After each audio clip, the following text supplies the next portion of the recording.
इस्लाम छोड़ने की सजा आखिर मौत ही क्यों है? क्यों ये मल्टीपल हदीसें मिलती है कि इस्लाम को छोड़ने वाले का तन से जुदा कर दिया जाए। जो इस्लाम छोड़ दे, अरबी में उसे कहते हैं मुर्तद। मुर्तद की एक ही सजा, तन से जुदा। आखिर ये कब तक चलता रहेगा? आपने पिछले दिनों ईरान में देखा कितने लोग इस्लाम छोड़ चुके हैं और अपने पुराने धर्म में वापस जाना चाहते हैं, जो उनका पारसी धर्म है, लेकिन उन्हें हजारों को, लाखों को मार दिया गया, जो हमें पूरी गिनती भी हमारे सामने नहीं है। तो मैं इसी शहर का हूँ और मैं इसी शहर बिजनौर का रहने वाला हूँ। जब मैंने इस्लाम को छोड़ दिया तो मेरा घर, परिवार, सब कुछ मुझसे क्यों छिन चुका है? ये जो कहते हैं इनके हिसाब से काफिर जहन्नुम में जाएगा, काफिर भी इनके कुरान ने लफ्ज दिया है। जो इस्लाम छोड़ दे मुर्तद, वो भी इनके इस्लाम ने ही दिया है। तो मेरा तो एक ही नारा है, भेदभाव की करो विदाई, हम सब काफिर भाई भाई। भेदभाव की करो विदाई, हम सब काफिर भाई भाई। भेदभाव की करो विदाई, हम सब काफिर भाई भाई। इसी उद्देश्य से यात्रा निकाली है।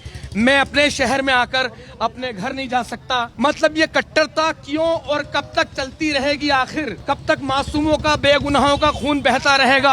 आखिर कब तक ये सब कुछ होता रहेगा? हमारी मांग उतनी सी मांग है जो संविधान हर किसी को जीने का अधिकार देता है, जीने का हक देता है, जीने का दर्जा पूरे मान सम्मान के साथ देता है। तो हमें जीने का अधिकार क्यों नहीं होना चाहिए? जो इस्लाम छोड़ दे, मुर्तद हो जाए, की सजा से ही जुदा क्यों है? इस बात को हम रखना चाहते हैं और ये रैली हमने निकाली है। और कोई अगर हिंदू धर्म में आ जाए तो ये मतलब उसे बायकॉट क्यों कर देते हैं, उसे क्यों देते हैं? जैसे हिंदू के कहीं भी चले जाते हैं, हिंदू तो कभी किसी का गला नहीं करते।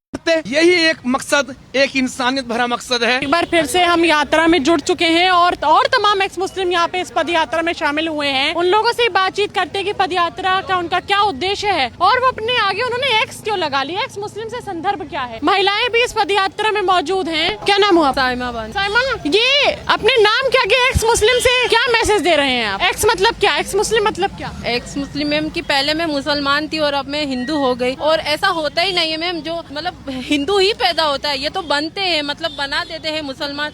बच्चा जब पैदा होता है वो तो हिंदू ही होता है मैम। आपको ऐसा क्या दिक्कत रही, क्या कारण रहा कि आपने इस्लाम धर्म छोड़ के आपने हिंदू में आ गई आप? मैम इसके तो बहुत से कारण हैं, क्योंकि हमारे में देखो बेटियों की इज्जत नहीं की जाती है, बेटियों को कुछ मतलब आगे नहीं रखा जाता है, लड़कियों को किसी भी चीज में आगे नहीं रखा जाता है। और हिंदू धर्म में सबसे लव जिहाद होता है। मतलब इनके साथ हम कितना भी अच्छा रहे, हमें हिंदू कितना भी अच्छा रहे, ये उनको सिर्फ काफिर ही समझते हैं। ये कभी किसी के सगे नहीं हो सकते।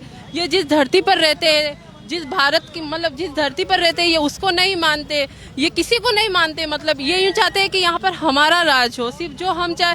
और ये पाकिस्तान, यहाँ पर रह के ये पाकिस्तान के गुण गाते कि पाकिस्तान को अच्छा समझते, और यहाँ भारत माता की जय ये कभी नहीं बोलेंगे, वंदे मातरम ये कभी नहीं बोलेंगे। मुस्लिम महिला होने के नाते आपको इस्लाम में क्या क्या दिक्कतें सहनी पड़ी कि आपको हिंदू में आना पड़ा, सनातन धर्म अपनाना पड़ा? सब खराब होते हैं, मतलब रिश्तेदार खराब होते हैं, फैमिली खराब होती है। और मैंने तो कुछ नहीं, कुछ महिलाओं ने तो बहुत कुछ सहा है। हमारे पति से हमारा डिवोर्स हो गया, फिर हमें उसी पति के साथ वापस शादी करनी है। तो हमें हमारे किसी मतलब हमारा पिता हो गया, हमारा चाचा हो गया, उसके साथ एक दिन के लिए निकाह करना होता है, उसके साथ एक दिन मतलब रहना होता है, फिर वापस हम हमारे पति के साथ मतलब कर सकते हैं। और अगर वो लड़की नहीं माने तो उसके साथ जबरदस्ती की जाती है, चाहे उसके पिता हो, मामा हो, कोई भी। महिलाओं का कोई हक है? एजुकेशन का, आगे बढ़ने का, किसी भी चीज का हक है?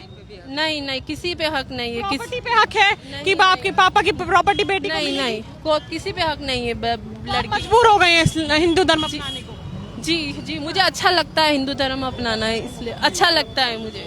हिंदू धर्म में आपको क्या अच्छा लगा कि आपने सिख धर्म या क्रिश्चियन या जैन बुद्धिज्म क्यों नहीं चुना? आपने सनातन धर्म ही क्यों चुना फिर?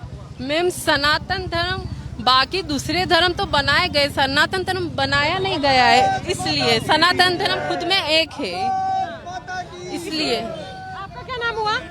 जी हम कुछ नहीं बोलना चाहते हैं। अच्छा, तो इस पद यात्रा में आगे खुश हैं आप?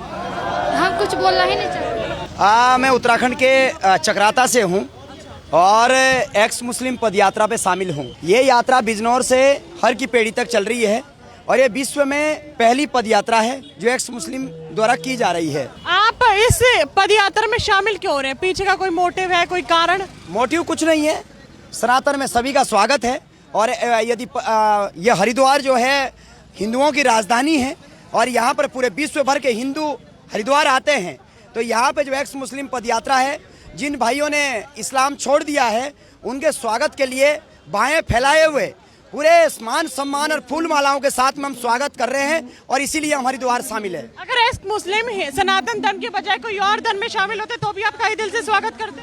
वो सनातन इतना खूबसूरत है, सनातन इतना पुरातन है कि और में शामिल होने की बात ही नहीं होती।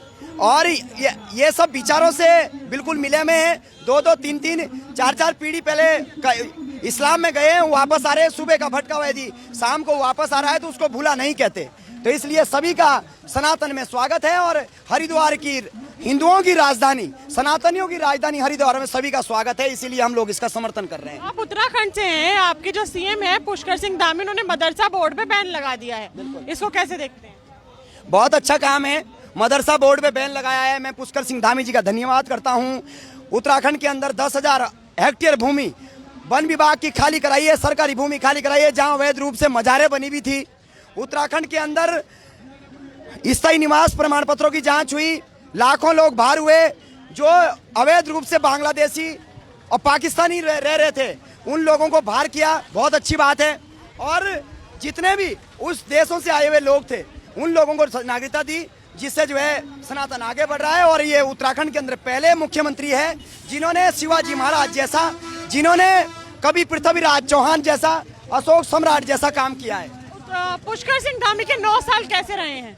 9 साल बहुत जबरदस्त रहे हैं, ये इतिहास में दर्ज होंगे। देखो कुर्सी आती जाती रहती है, लेकिन उत्तराखंड के अंदर पुष्कर सिंह धामी जी का कार्यकाल स्वर्णिम अक्षरों में लिखा जाएगा। उसका एक रीजन है कि जैसा काम कभी शिवाजी महाराज जी ने किया होगा, उत्तराखंड के स्वरूप को सुरक्षित करने के लिए पुष्कर सिंह धामी जी ने वैसे काम किया है। 9 साल में क्या विकास हुआ है? Law and order, infrastructure, health को लेके क्या पिछले 9 साल की यदि मैं बात करूं तो पहले बुरा हाल था, सड़कों का जाल बिछा है। उत्तराखंड के अंदर बहुत ही मतलब सरकारी योजनाएं के माध्यम से लड़कों को रोजगार मिला है। उत्तराखंड के अंदर खनन नीति से बहुत अच्छा पैसा भारत के अंदर का पहला राज्य बना है जिसमें 1000 करोड़ का रेवेन्यू वापस आया है। यानी कि पूरी तरीके से जो है बहुत राज्य जो है हर क्षेत्र में अपना विकास कर रहा है। मैं पुष्कर सिंह धामी जी की इसी बात को सराहना करता हूँ। फतेह अली आज इस यात्रा में क्यों मौजूद हैं और अपने नाम क्या किया, आपने एक्स मुस्लिम क्यों लगा रखा है? हमने इस्लाम छोड़ दिया इसलिए हमने एक्स मुस्लिम लगाया। हमें नाम का छोड़ दिया। इस्लाम छोड़ने में मजबूरी क्या रही है आपकी? मजबूरी तो बहुत सारी हैं। हम आज़ादी चाहते थे, आज़ादी हमें मिल चुकी है। इस्लाम में आज़ादी नहीं है?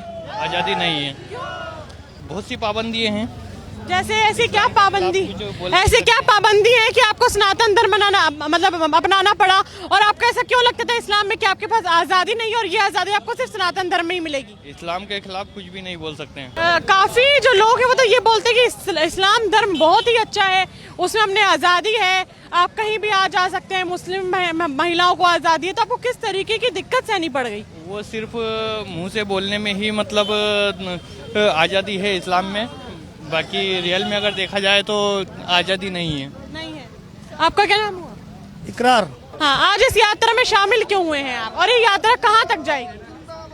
ये यात्रा जो है एक्स मुस्लिम मूवमेंट की यात्रा है और इसको हम बल देने आए हैं ताकि जो इस्लाम के अंदर जो कट्टरता है वो चीज़ को जो हमारे मुस्लिम भाई है वो समझ सके। ये जब आप और आपके जो और भी साथी हैं बोलते हैं इस्लाम में कट्टरता है, कट्टरता क्या है इस्लाम में और कट्टर का मतलब क्या होता है? कट्टरता देखी होगी आपने कि किस तरह सलीम वास्तिक जी पर हमला हुआ है। तो जो है कि ये जो इस तरह के जो चीज़ें आती है सामने निकल कर, तो उसी के लिए हम आए हैं। हमारे जो एक्स मुस्लिम भाई हैं वो भी लोग हम मिलकर इस मुहिम को बढ़ाएंगे आगे। अभी हाल ही में मोनालिसा और फरमान की शादी हुई है। मोनालिसा नाम सुना होगा, कुंभ मेले में काफी वायरल हुई थी वो। तो उनकी शादी को आप किस नजरिए से देखते हैं? उनकी शादी का तो देखो उनका निजी मामला है। हाँ। अब उनके बारे लेकिन में तो उनकी हम शादी को कहा जा रहा है कि लव जिहाद का एंगल है, हिंदू और मुस्लिम की शादी हुई है, फरमान मुस्लिम है, मोनालिसा हिंदू है।